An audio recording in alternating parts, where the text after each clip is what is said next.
Welcome to Guide Guru. We hope this video helps. You start by verifying iOS 18.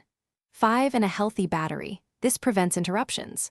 Once done, back up your device to iCloud or Finder so you can restore if anything goes wrong. Make sure you have enough storage and a stable Wi-Fi connection. Downloads can stall. Now, gather tools.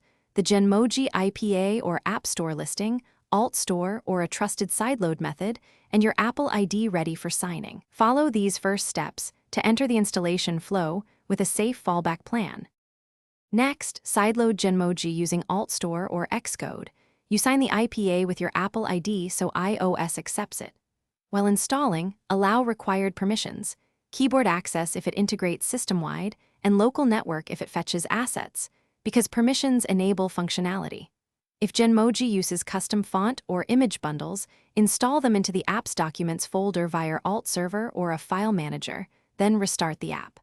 After that, open Messages and test a few glyphs to confirm the new emoji. Finish by restarting your iPhone and re-enabling any keyboard or accessibility entries you added. This ensures system integration.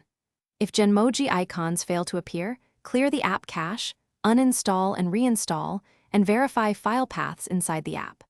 Make sure you re-sign the app before expiration. Free Apple ID require re-signing every 7 days, so use Alt Server on your PC or Mac to automate this. If something still breaks, restore from the backup you made earlier, and retry the process more slowly to catch missed steps. Thanks for watching. Consider subscribing if we helped you today.